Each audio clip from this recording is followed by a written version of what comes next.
तर मुंबई महापालिका शौचालयांची अवस्था अनेकदा अस्वच्छ, नीटनेटकी नसलेली आणि अपुऱ्या सोयी सुविधांनी युक्त असते। असं असताना आता एक धक्कादायक प्रकार समोर आलाय। रे रोड परिसरात शौचालयातच अनधिकृतरित्या बांधकाम करून संसार थाटल्याचा हा धक्कादायक प्रकार समोर आलाय। महिला शौचालयात पुरुषांचा वावर दिसून आला, तसेच रात्री शौचालयातच बसून मद्यपान केलं जातंय। नशेत तिकडे लोक बसलेले आढळतात। रात्री अपरात्री महिलांना शौचालयास जायचं असल्यास महिलांच्या सुरक्षिततेचा सवाल उपस्थित झालेला आहे। अशा परिस्थितीत जर एखाद्या मुलीवर, महिलेवर अतिप्रसंग आला तर याला जबाबदार कोण, असा सवाल यावेळी उपस्थित होतोय। सध्या लोकशाही मराठी वृत्तवाहिनी मुंबईतल्या शौचालयांची अवस्था कशी आहे याचा आढावा घेत आहे। हे करत असताना आम्हाला एक धक्कादायक प्रकार समोर आलेला आहे। खरं तर आपण पाहतोय रे रोडचा हा संपूर्ण परिसर आहे। रे रोडच्या या परिसरामध्ये रहदारीच्याच परिसरामध्ये आपण पाहतोय की पालिकेचं हे शौचालय आहे। आपण पाहू शकतो इथे पालिकेच्या नावावरती हे शौचालय पाहायला मिळतंय। खरं तर या शौचालयाची काय अवस्था आहे थेट आम्ही तुम्हाला दाखवतो।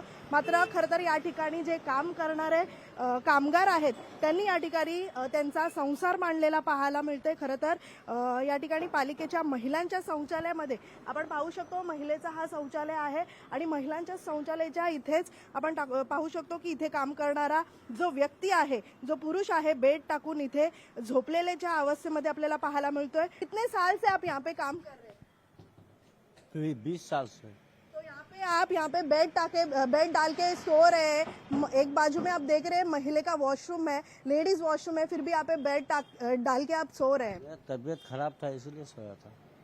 फिर भी कितने साल से 20 साल से आप काम कर रहे हैं, यहाँ पे बेड डाले आपने, ये कितना योग्य है? ये तो 2-4 दिन से ऐसा है, ऐसा नहीं है। मैं 20 साल से यहाँ ड्यूटी कर रहा हूँ। ये तो झोपड़ा है ना, जब से भी ड्यूटी कर रहा हूँ। ये लोग भी मेरे सामने बड़ा हुआ है बच्चा से। पुन्हा एकदा महिलांच्या सुरक्षतेचा मुद्दा जो आहे तो ऐरणीवरती आलेला पाहायला मिळतोय। व्हिडिओ जर्नलिस्ट निकेश मोरेसह मीनाक्षी म्हात्रे, लोकशाही मराठी, मुंबई। वारंवार हा प्रश्न या निमित्ताने निर्माण होतो। तर अनेक भागांमध्ये शौचालय नाही आणि म्हणून त्यावेळी आम्ही मागणी केल्यानंतर शासकीय इमारतीमध्ये आणि पेट्रोल पंप्समध्ये हे महिलांसाठी आणि सर्वसाधारण लोकांसाठी हे शौचालय उपलब्ध करून द्यायला पाहिजे ही भूमिका होती। परंतु त्याची दुरवस्था पाहिल्यानंतर ही शोकांतिक आहे की 21व्या शतकामध्ये कोस्टल रोड, अटल सेतू ह्याचा मोठा गोगा करण्याचं काम केलं जातोय। मात्र आजही प्राथमिक सुविधामधली जी असलेली महत्त्वाची शौचालयाची बाब ही दुर्लक्षित आहेत। हेच खऱ्या अर्थाने नाकारण्याची भूमिका, नाकारतेची भूमिका ही शासनाची या माध्यमातून दिसते। ज्या पद्धतीचं काम लोकशाहीने केलंय आणि हा मुद्दा समोर आणून दिलाय, शौचालय, सार्वजनिक शौचालय आणि त्याची उपयोगिता यामध्ये अवैध रीतीने कोणी अन्य व्यवस्था किंवा निवास करत असेल त्यावर कडक कारवाई करण्यासंदर्भात मुंबई महानगरपालिका आयुक्तांशी मी बोलीन।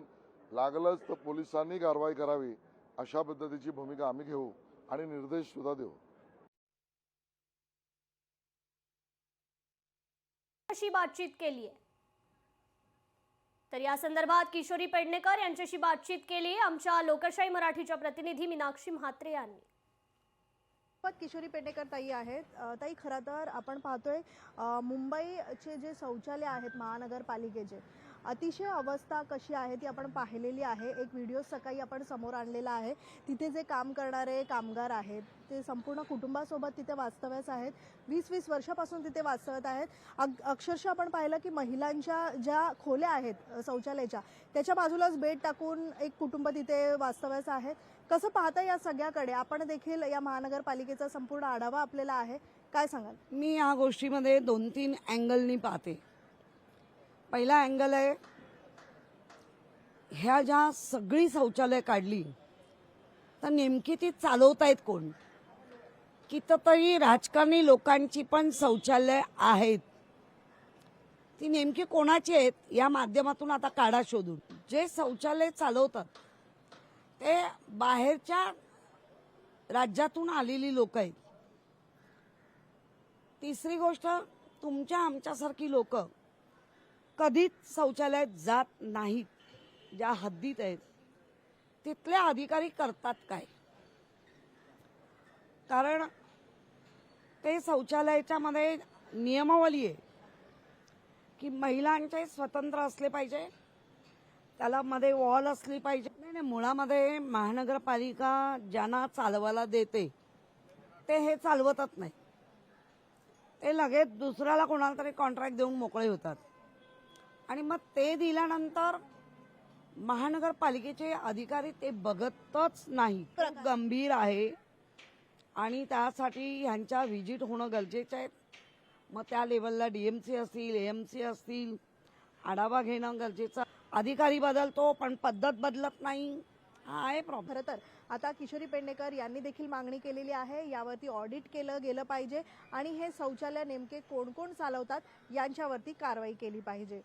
व्हिडिओ जर्नलिस्ट निकेश मोरेसह मीनाक्षी म्हात्रे, लोकशाही मराठी, मुंबई. लोकशाही मराठी ऐका, पहा, जागरूक रहा.